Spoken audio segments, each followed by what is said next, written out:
Hello and welcome to Blockchain Gaming World with me, John Jordan. So we're going to have a look at some stats around the immutable ZK EVM blockchain that launched this year and has sort of seen quite strong growth, particularly since its immutable passport onboarding sort of walleting system started, and the gem giveaway that they've been doing. So that sort of started at the end of April this year.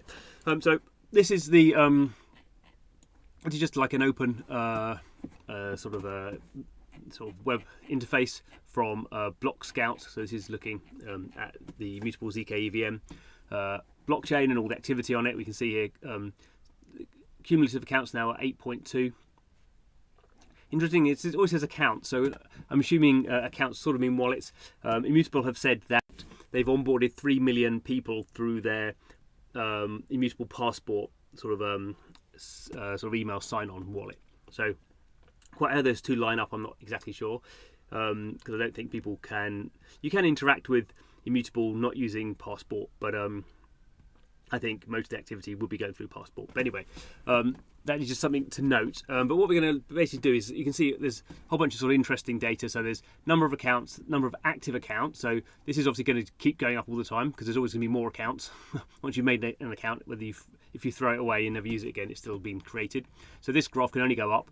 Obviously, active accounts is what's actually being used. So we can see here, even though this is going up to like over 8 million, this the active accounts has never gone over 400,000, so that's sort of interesting. I mean, it has gone up. Obviously, it's sort of volatile, goes up and down depending on what's happening on the network. It's been as high as looks like 350. But even though this has gone up to 8 million, this is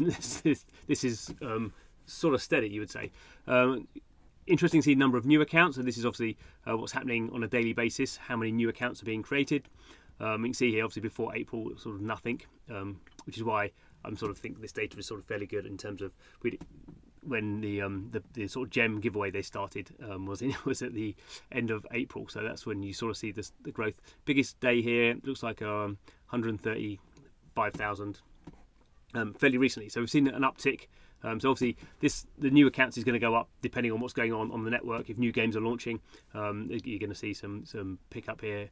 Some games launched here around here as well.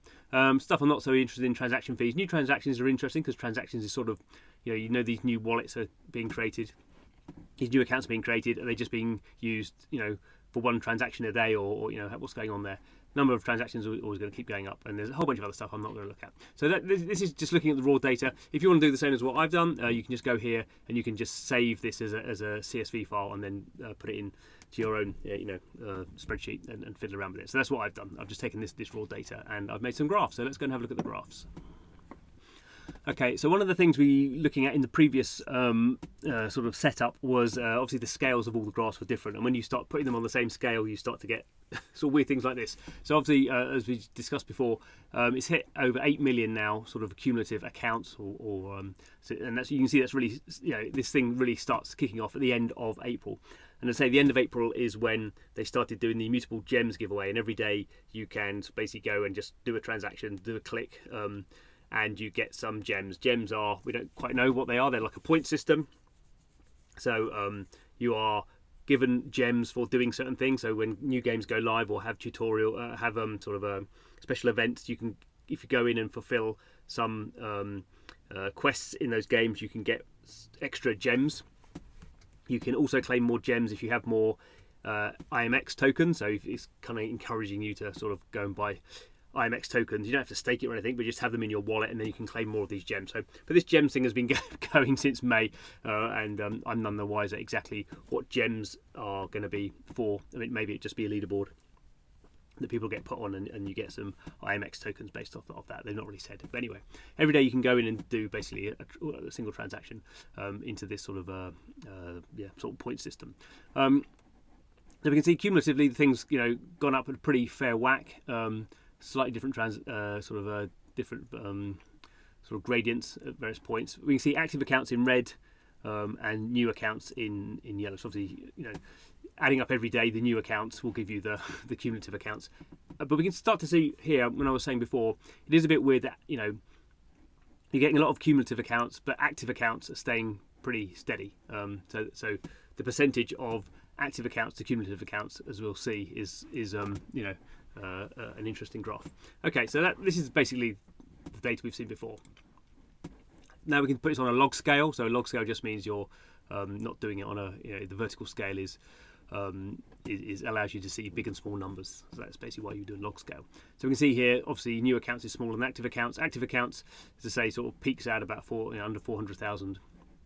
We can see here new accounts, you know, into May. So when this GEMS thing goes live, it goes over 100,000 new accounts a day. Sort of drops down. You get these weird artifacts. Not quite sure why that is. Probably tracking on the blockchain, or maybe something like that. And it sort of, new accounts come down a little bit, and now they sort of popped up back over 100,000. So basically, having 100,000 new accounts a day, so that's pretty good. But obviously, it depends a little bit what those accounts are being used for. Also looked here at so we have new accounts again, active accounts again, and now looking at transactions. So we can see here in July to August, there was quite a lot of transactions going on here. So over a million transactions a day. It's come back down. It's halved since then. It's picked up a little bit. We can see all these graphs have picked up a little bit. So normally when the new accounts graph goes up, it's going to probably drive active accounts and probably drive transactions. So we can sort of see the same shape of these graphs here. But we've had a peak here. So something going on in July, and there was actually one of the bigger projects on Immutable is Hunters on Chain from Boomland. So they were doing a play to airdrop. So it looks like a bunch of transactions coming through from that, and there's other games as well. So there's a bunch of stuff being put through. But we can see, I guess we see this graph here is when something's happening, a time limited event is happening, you drive more transactions. Don't necessarily drive more accounts or wallets. Don't necessarily drive more sort of single active wallets, but these active wallets are being more active because each one of those is doing more transactions. So I guess that's what we expect to see. So let's start doing some ratios. Percentages. So here we see the ratio of active wallets to total wallets or accounts. So again, you see this really strong change happening in May before the GEMS thing goes live. Actually, it's just at the end of April. We can see here at this point here, almost all the wallets are active. So if you had 100% here, if you ever hit 100%, all the accounts or wallets ever created would all be active. Which obviously is unlikely to happen, but it did get quite high here. But then this is from a very low level of total wallets. It's a very small number. As that total number drives through the millions, and obviously the ratio starts to drop off. And effectively, this number is either gonna get very, very small. Hopefully it'll plateau at some point. So we can see here maybe we're a few, 4 or 5% probably. But we can see here again, this is just sort of telling us this activity before May was sort of when it was just sort of insiders sort of fiddling around with stuff, and game developers and real crypto people. As you onboard more just sort of mass markets, and with mass markets come bots and all that sort of stuff, the percentage of active wallets to total wallets is gonna drop a lot. Another way of looking at it is looking at new wallets to active wallets. So what you could start thinking about is, when people are sort of creating their wallets, how, obviously those people are going to be active. If you're creating a wallet, you're by definition sort of active, sort of that day. So if the number of new wallets was equal to the number of active wallets, it would mean no one in the past was using their wallet. So, again, there's this sort of difference of activity previous to May to after May. Dots are sort of all over the place here, but they're getting it quite high, which basically means that a lot of people are onboarding, and a lot of old wallets not being used. As we get further into the sort of summer, the number sort of drops. So you are seeing, old wallets are still active. So even though new wallets are being created, more of the activity is coming from old wallets, because obviously over time you have more and more and more old wallets. Over day now, if you're creating, you know, 1 million wallets, new wallets, say, there's 8 million old wallets. So you'd expect to get more activity from the 8 million old wallets than the 1 million new wallets, although new wallets are always going to be active. So there's a sort of tension. And you can sort of see here, you know, as we were looking back before, new wallets are being created, and when new wallets are created, they are active, and so that this percentage sort of goes up. I guess what's interesting is what is there a good idea for what percentage of sort of, is there an ideal ratio you would want from new to active wallets? Because all your new wallets are going to be active, but the lower this number goes, it's suggesting that most of your old wallets are not active. So we're going to look at that in a bit more detail when it comes to sort of ideas about retention, actually. And also we can see here we're looking at, there was a how many transactions per active wallet. So obviously if a wallet is active, it's going to have done one transaction. So this number is always going to be more than one. Again, before May, we sort of see this, you know, the average transactions per active wallet at some point here is 50. So obviously this is when there's not many wallets and people are, I don't know what they're doing, but, you know, game developers probably, or people who are really actively trading NFTs or something. As we hit May and sort of this gems thing goes live, you know, you can still get in some periods of time. So we saw July was sort of a busy time, maybe some games going live there. We were seeing, you know, maybe an average of 4 transactions per active wallet. When we think of active wallets, you know, a lot of them will just be doing one transaction, just be doing their gem claim. So if people are doing more than one, they're obviously trading NFTs or doing something in a game. And actually the average we end up with here is it's sort of 1.6, something like that. So to me, that's a whole bunch of wallets doing one transaction, and then a smaller number of wallets doing 2 or more than that a day. That's sort of where you end up with the more wallets you have. At the moment there's not a lot of, there's no fully on-chain games, say, on Immutable. So there's not anyone really going to be doing 100 transactions a day because they're playing some sort of deep RPG on chain. People maybe swapping some sort of currency around, maybe buying some NFTs, maybe selling NFTs. But there's not actually that much to do on Immutable at the moment. So that's why this transaction sort of level is relatively low. Okay, so this is the sort of final graph, which tries to sort of bring some of these ideas together. And what I've got here is, in red, I've got the number of active wallets every day. So we've sort of seen this graph before. As I've said, it's sort of peaked at about 350,000 active wallets a day. That's even though there's more and more wallets being added all the time. What we generally see is older wallets are not so active. So a lot of the activity comes from the new wallets. So if we go back here, so maybe, you know, 25% of the activity is coming from new wallets. Maybe it gets lower here, certainly, but the majority of the activity is coming from older wallets. So what I'm trying to model here is, if we look at every day, we have a number of new wallets coming in. The new wallets being created, they're all active. And we also have the sort of old wallets, and we're trying to look at the sort of different percentages of retention. So retention is just from one day to the next, what percentage of those wallets are still active. And the way, you know, in most sort of products you would look at that is, you look at something like the day one. So if someone logs in on day one, how many come back on day 2? Then you would look at it over 7 days, a week, and then you look at it over 30 days. So you sort of have this idea of retention mechanics, retention modeling. Would maybe look at day 1, day 7, day 30, and maybe day 90. Obviously, you know, day 365.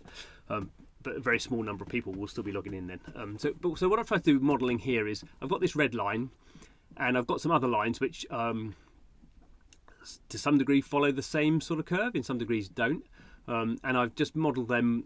This is very basically very crude analogy. So I've basically looked at given these curves a day 1 retention. So basically, if 100 people log in, how many would log in again on day 1? So if you say day 0, 100 people log in, how many log in on day 1? So in this yellow line, I've just modelled 15% of the people who logged in one day log in the next day. So you're losing 85% of the people who log in, create a wallet, never go to it again. but then of the people who do log in on day one, 98% of them are going to log in on day 2 and day 3 and day 4 and day 5. So this is not this is a very crude modeling analogy, but it's sort of getting the basic idea is you're getting people to create a wallet on day 0, and then how many people are going to come back on the first day, and then how many people are going to be sort of long-term retained. So it's looking at those two different things. Someone just coming in and creating a wallet, and then someone who's like, yeah, I really love this, going to come in and do stuff every day or be retained over a period of time. And so my sort of thinking is, well, for every product, your early retention is you lose most of your people, but you hope to keep a lot of them in the long. Those you do keep, you hope to keep for a long time. So looking at the yellow line here, I can see it's sort of, it's not good here. It sort of models it sort of okay around here. It goes up much too high. So if this was what was actually driving usage in this active wallet, it's basically sort of too low here and too high here. So it doesn't really model it very well, but it's sort of it's not miles off. So we could refine this a little bit. So one way of refining it is let's assume that our early retention is actually a lot better than 15%. So if we assume our early retention is 30%, what does that look like? Well, in the beginning, we can see here it's sort of actually much better. Actually much better modelling on the green line than the yellow line. It goes too high. So when people are coming in, the early retention is actually probably somewhere between 30 and 15, we could say. And also sort of here it sort of stays much too high here when the red line's dropping off, and also it does drop off here, so that's sort of modelling what we see here, but there's a sort of time sort of shift. But it does actually, all these lines do pick up this sort of new this sort of peak at the end when we get a whole bunch of new wallets coming in, and actually they model that little bit quite well, but they don't model this bit very well. And we get a slightly better idea if we look at the blue line here. So this is again refining the model, so having slightly better day 1 retention and worse long-term retention. And this is sort of the best line. So I did a whole bunch of these. These happen to be the ones that sort of look the best. So I did do more than this. You can obviously fiddle around that sort of stuff to your heart's content, but it takes a lot of time. So in the blue line, we're actually modelling it a lot better here. Compared to the green line, a little bit low here. So probably the day 2 retention beyond is we're losing too much there. Again, doesn't model it very well at this point here, when there's not so many new people coming in and you're sort of losing your long-term retention. Obviously, if you're going to model this properly, what you'd be doing is you'd have a day 1, a day 7, and a day 30, and do it in a much more nuanced way. But I think it just sort of shows, it gets you thinking about how this is working out for Immutable in terms of, there are a lot of wallets being created on a daily basis, some days more than others, depending on what's going on in the ecosystem. But you can clearly see the majority of those wallets are being used once and not again. But once people have logged in a few times, the retention is actually going to be pretty good, which is sort of what you'd expect, I think, in a sort of a system like a blockchain, where you're basically, what you're saying to people is, the more you sort of are active in this system, the more value you're going to get in the system. Certainly if people buying NFTs, then they're going to be sort of retained in that system because they put money into the system. If they're going through this gem sort of claim system, then they're going to be, that's less strong because you're not quite sure what value you're getting out of it. But once you start claiming gems, then you're just going to be, whatever, I'll just claim the gems today. It takes like a minute to do. But I guess the thing for Immutable is this sort of how many of these new wallets are being thrown away, because it's just not driving the number of active wallets is sort of undulating depending on what games are in the system, but it's not really going up. It's actually just hit an all-time high here, but considering the amount of wallets being created every day, the amount of activity is not I think as high as we would expect. I think again that's coming from, there's not a lot of games live at the moment, and games that do go live there tend to go live for a few weeks or a month, and then finish that sort of play to airdrop sort of campaign and then go away. So we haven't really seen with Immutable them launching games that are live and they are sort of pumping people into those games. So that's why it's lacking this this growth in active wallets. So anyway, I'll be keeping an eye on that over time. Always nice to sort of fiddle around with this sort of stuff and try and get your head around how it all works. Hope you enjoyed the video. See you again soon.